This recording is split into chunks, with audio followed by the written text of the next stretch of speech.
खड़े होकर के किसी का इंतजार करने लगती है। जैसे ही बगल वाले घर से एक नौजवान लड़का अपना बैग टांग कर ऑफिस के लिए निकलता है, तभी सीमा उसको छेड़ते हुए कहती है, कहाँ जा रहे हो राहुल बाबू। राहुल मुस्कुराते हुए कहता है, कहाँ जाऊंगा, ऑफिस जा रहा हूँ, तुम भी साथ चलोगी। सीमा मुस्कुराते हुए कहती है, ज्यादा मत बोलो, हमें सब कुछ पता है तुम्हारे बारे में, तुम्हारी एक एक बात पता है हमें, हम अंतर्यामी हैं।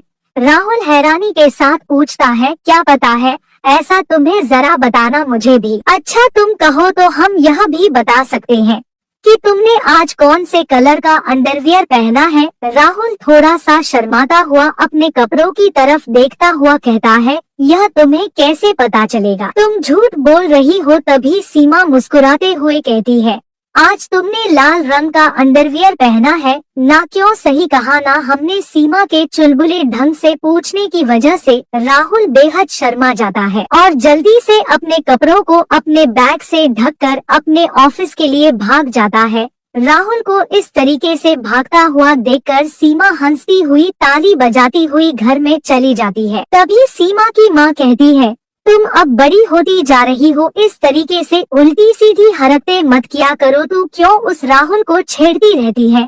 सीमा अपनी माँ के पास जाकर कहती है, क्योंकि हमको बहुत मजा आता है, इसलिए। अगले दिन फिर से सुबह होते ही सीमा जल्दी से भागती हुई छत पर जाती है और अपनी छत छलांग कर राहुल के घर की छत पर चढ़ जाती है और धीरे धीरे सीढ़ियों से नीचे उतरकर कहीं पर झांकने लगती है और काफी देर तक वहीं पर झांकती हुई मुस्कुराती रहती है। लेकिन किसी को भी अभी तक यह नहीं पता कि आखिर वहाँ पर वो देखती क्या है। थोड़ी देर के बाद फिर से सीमा वापस अपने घर की छत पर आकर नीचे आ जाती है और एक बार फिर से राहुल को ऑफिस जाते हुए छेड़ने लगती है। जैसे ही राहुल अपने घर से बाहर आता है तो वह सीमा को देखकर अपने बैग से अपने आप को ढकने लगता है और चुपचाप से वहाँ से निकलने लगता है। लेकिन तभी सीमा राहुल को रोक लेती है और कहती है, राहुल आज तुम बाथरूम में गिर गए थे ना। राहुल हैरानी के साथ कहता है, तुम्हें यह सारी बातें कैसे पता चल जाती है, तुम झूठ बोल रही हो, मैं तो नहीं गिरा बाथरूम में, बिल्कुल भी। सीमा कहती है, क्यों, जब तुम बाथरूम में गिरे थे क्या बाल्टी तुम्हारे ऊपर नहीं आ गई थी, जल्दी से बताओ। राहुल एक बार फिर से मुस्कुराता हुआ वहाँ से चला जाता है, लेकिन वो यह समझ ही नहीं पाता कि आखिर सीमा को उसके बारे में पता कैसे चलता है। अगले दिन फिर से जब सीमा राहुल की छत पर जाकर सीढ़ियों से जाती है तो जो वह देखना चाहती है उसको वह कुछ भी दिखाई नहीं देता। वह बहुत कोशिश करती है लेकिन वह कुछ भी देख ही नहीं पाती। फिर वह थक हार कर जमीन पर पैर पटकती हुई वापस अपने घर की तरफ चलने लगती है। लेकिन जैसे ही वह पीछे मुड़कर देखती है तो सामने राहुल खड़ा होता है।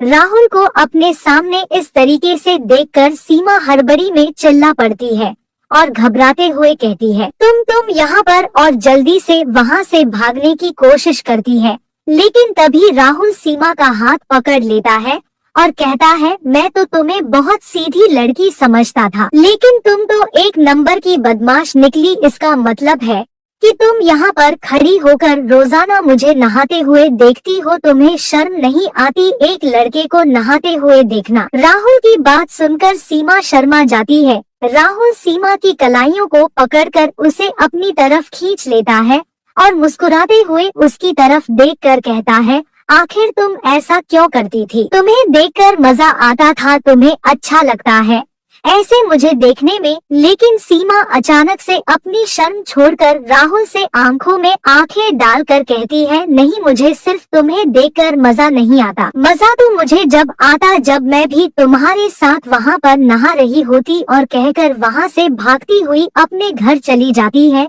राहुल सीमा की बात सुनकर बेहद शर्मा जाता है। राहुल और सीमा की प्यार भरी बातें ऐसी ही चलती रहती हैं और उन दोनों के बीच में प्यार दिन पर दिन बढ़ता जाता है।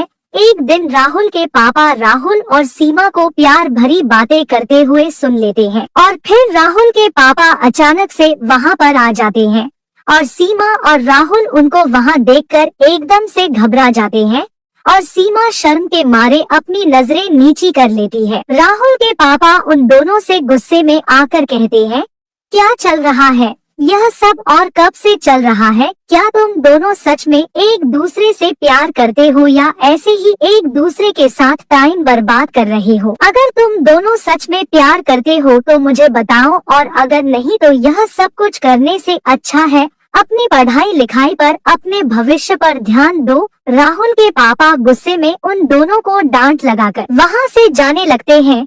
तभी राहुल अपने पापा से कहता है, पापा जी, हम दोनों सच में एक दूसरे से प्यार करते हैं और एक दूसरे के साथ अपनी जिंदगी बिताना चाहते हैं। अगर आप बड़ों का हमें आशीर्वाद मिल जाए तो हमारे लिए इससे बात कोई हो ही नहीं सकती। राहुल के पापा उस समय तो बिना कोई जवाब दिया वहाँ से चले जाते हैं और कुछ ही महीनों के बाद उन दोनों की शादी भी हो जाती है।